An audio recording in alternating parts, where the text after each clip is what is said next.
Hello guys, this is KC Patel and welcome to Satvik academy. Satvik academy के YouTube channel में आप सभी का स्वागत है। ये अतिथि शिक्षकों के नए रजिस्ट्रेशन के लिए आदेश जारी कर दिया गया है डीपीआई के द्वारा 29 अप्रैल 2026 को। इसमें पूरी समय सारणी दी गई है कि जो नए आवेदक हैं, जो इस बार अतिथि शिक्षक के रूप में काम करना चाहते हैं, उनके रजिस्ट्रेशन कब से लेकर के कब तक किए जाने हैं। इसके अलावा जो पुराने अतिथि शिक्षक हैं, जो पहले काम कर चुके हैं या कर रहे थे पिछले सत्र में, या फिर उन्होंने पहले कभी रजिस्ट्रेशन करवाया था, उनके लिए अलग से डेट मेंशन है, उनको अपडेट करने का मौका दिया जाएगा। सबसे पहले हम बात कर लेते हैं नए आवेदकों के बारे में। तो उनके रजिस्ट्रेशन 2 मई से स्टार्ट हो जाने, कब से, यानी कल से 2 मई से आप लोगों के रजिस्ट्रेशन स्टार्ट हो जाएंगे। ये उनके लिए है जिन्होंने अभी तक GFMS पोर्टल, चाहे वो 2.0 हो जो पहले चलता था, और 3.0 किसी में भी उन्होंने रजिस्ट्रेशन नहीं किया है, उन लोगों के रजिस्ट्रेशन स्टार्ट हो जाएंगे कल से 2 मई से।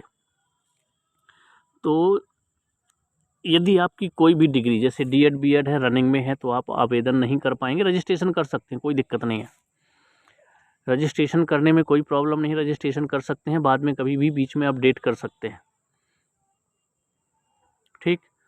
लेकिन आपको जब तक D.Ed B.Ed होगा नहीं, आप लोग आवेदन नहीं कर पाएंगे, क्योंकि आपको 100 मार्क्स मिलेंगे नहीं, तो आपका स्कोर कार्ड वैसे ही बहुत ज़्यादा कम रहने वाला है। तो इसमें हम नए आवेदकों के लिए डेट की बात कर लेते हैं। तो ये देखिए समय सारणी दी गई है यहाँ पर, ये देखिए समय सारणी आपको देख पा रहे होंगे। ये है नवीन आवेदकों द्वारा पंजीयन, आपको रजिस्ट्रेशन करना है, EKYC एवं अपनी शैक्षणिक व्यावसायिक योग्यता तथा मध्य प्रदेश शिक्षक पात्रता परीक्षा उत्तीर्ण एवं अन्य जानकारी दर्ज कर संबंधित दस्तावेज अपलोड करने हैं। उसकी डेट है 2 तारीख से 11 मई तक, यानी 2 मई से 11 मई तक ये काम आपको कंप्लीट कर लेना है, रजिस्ट्रेशन कर देना है, अपने सारे डॉक्यूमेंट्स अपलोड करते हैं। अब डॉक्यूमेंट्स कौन कौन से, वही जो आप क्वालिफ़िकेशन लिखेंगे, यानी आप 10th 12th, ठीक। इसके बाद यदि ग्रेजुएशन है तो ग्रेजुएशन, D.Ed B.Ed जो भी है उसको आपको अपलोड करना है, और क्वालिफ़िकेशन में ऐड भी करना है। जितनी भी क्वालिफ़िकेशन में आप ऐड करेंगे, उन सभी डॉक्यूमेंट्स को आपको अपलोड करना होगा। साथ ही साथ आपका MP टेट का जो पात्रता परीक्षा है, यदि वो क्वालिफाई है तो उसको भी आपको अपलोड करना है और फिल भी करना है, उसमें फिल करने का भी ऑप्शन आएगा।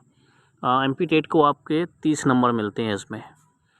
नए अभ्यर्थी जो हैं, जो नए कैंडिडेट्स हैं, उनमें अनुभव के मार्क्स जुड़ेंगे नहीं, क्योंकि उन्होंने अभी तक इसके पहले अतिथि शिक्षक के रूप में काम नहीं किया है।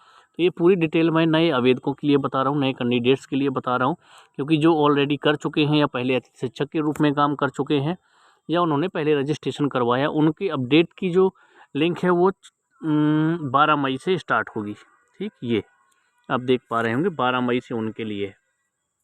जैसे ही आप लोग रजिस्ट्रेशन कर लेंगे, डॉक्यूमेंट्स अपलोड कर लेंगे, उसके बाद आपको संकुल में जाना है। किसी भी संकुल में जा सकते हैं आप, ऐसा नहीं है कि आपको अपने एरिए में ही, बस ये होता है कि अपने पास में आप उसी में चले जाएं, या जहाँ पर भी हैं वहाँ पर आप संकुल में जाइए। फिजिकल रूप से आपको अपने ओरिजिनल डॉक्यूमेंट्स लेके जाना है, जो भी आपने अपलोड किए हैं, क्वालिफ़िकेशन में जो कुछ भी आपने ऐड किया है, वो सारे डॉक्यूमेंट्स को लेकर के आपको जाना है संकुल, और वहाँ पर वेरीफाई किया जाएगा आपके फिजिकल डॉक्यूमेंट्स। उसके बाद आपका ऑनलाइन वेरिफिकेशन कर दिया जाएगा। जैसे ही ऑनलाइन वेरिफिकेशन होगा, 10-15 मिनट बाद आपका स्कोर कार्ड जनरेट कर दिया जाएगा। उसी स्कोर कार्ड के अकॉर्डिंग जब काउंसलिंग स्टार्ट होगी, तो आपको स्कूल चॉइस फिल करना होगा, और स्कोर कार्ड के अकॉर्डिंग आपको कोई ना कोई स्कूल मिल जाएगा, यदि आपका स्कोर कार्ड अच्छा रहा तो। अब कोई भी डिग्री रनिंग में है, जैसे कि D.Ed अगर रनिंग में है तो आप आवेदन नहीं कर सकते हैं। ग्रेजुएशन है रनिंग में तो आप वर्ग 3 में अप्लाई कर सकते हैं, यदि आपका 12th और D.Ed है तो। और वर्ग 1 के लिए आपको पता है PG होना चाहिए सब्जेक्ट से, B.Ed होना चाहिए। वर्ग 2 के लिए ग्रेजुएशन D.Ed हो या ग्रेजुएशन B.Ed हो, तो आप वर्ग 2 के लिए अप्लाई कर पाएंगे। ओके, तो फिर से मैं एक बार रिपीट कर देता हूँ आपको करना क्या क्या है। और बची बात रजिस्ट्रेशन की प्रोसेस कैसे करना है। जो लोग इच्छुक है कि हम खुद कर लें, तो क्या क्या करना होगा, कौन कौन सी गलतियाँ नहीं करनी है, ताकि बाद में आप लोगों को प्रॉब्लम ना जाए। तो कल जैसे ही लिंक ओपन होगी, मैं आप लोगों को एक रजिस्ट्रेशन करके दिखा दूंगा किस तरीके से आपको फिल करना है, क्या क्या फिल करना है, और कौन सी गलतियाँ नहीं करनी है, ठीक है। तो आप खुद भी रजिस्ट्रेशन कर सकते हैं, या फिर आप किसी MP ऑनलाइन शॉप में जा कर के वहाँ से रजिस्ट्रेशन करवा सकते हैं। फिर भी डिटेल तो आपको ही बतानी है, तो आपको नॉलेज होना चाहिए। इसीलिए कल मैं जैसे ही आपको एक रजिस्ट्रेशन करके दिखाऊंगा तो आप खुद भी कर सकते हैं, या MP ऑनलाइन पोर्टल में जा कर के किसी MP ऑनलाइन की शॉप में जा कर के सामने बैठ के भी अपना रजिस्ट्रेशन करवा सकते हैं। ओके। और अनुभव की बात करें तो नए कैंडिडेट के लिए कोई अनुभव के मार्क्स मिलने वाले हैं नहीं। तो स्कोर कार्ड बनता कैसे वो मैं थोड़ा सा आपको बता देता हूँ।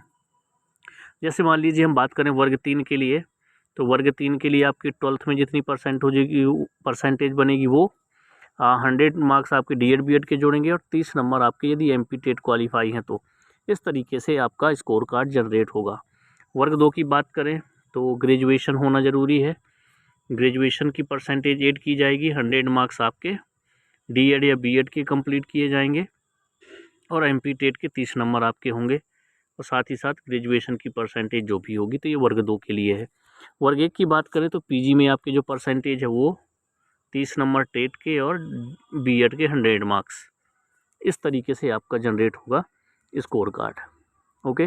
और कोई भी डाउट होगा, नए रजिस्ट्रेशन करने में कोई दिक्कत आती है, परेशानी जाती है, तो आप लोग कमेंट्स में बता सकते हैं। कल मैं आप लोगों को लाइव एक रजिस्ट्रेशन करके दिखाऊंगा किस तरीके से आपका जो रजिस्ट्रेशन फॉर्म है ओपन होता है, क्या क्या ऑप्शन है उसमें फिल करने के लिए, EKYC उसका कैसे करना है। EKYC करते समय इस बात का ध्यान दें कि आप लोगों के आधार कार्ड की जो डिटेल है, नाम है, DOB है, फादर नेम है और जो मार्कशीट में है वो सेम होना चाहिए। ठीक, यदि सेम नहीं है दिक्कत नहीं आएगी, लेकिन डेटा मिसमैच हो जाएगा। ठीक है, तो इस बात का ध्यान रखिए। अगर किसी के अभी आधार कार्ड में कुछ गलतियाँ तो अभी सुधरवा सकते हैं। 11 तारीख तक की डेट दी गई है नए रजिस्ट्रेशन के लिए। ओके, तो चलिए कोई डाउट होगा कमेंट्स में बताइएगा। मैंने आपको बता दिया कि नए आवेदकों के लिए रजिस्ट्रेशन स्टार्ट है। जो पहले से रजिस्ट्रेशन कर चुके हैं या पहले अतिथि शिक्षक के रूप में काम कर चुके हैं उनके लिए 12 तारीख से स्टार्ट होंगे रजिस्ट्रेशन, तो वो लोग परेशान ना हो। ये सिर्फ और सिर्फ नए कैंडिडेट्स के लिए है जो अतिथि शिक्षक के रूप में काम करना चाहते हैं, उनके लिए रजिस्ट्रेशन स्टार्ट हो रहे हैं। ठीक, चलिए मिलते हैं नेक्स्ट वीडियो में नेक्स्ट इन्फॉर्मेशन के साथ।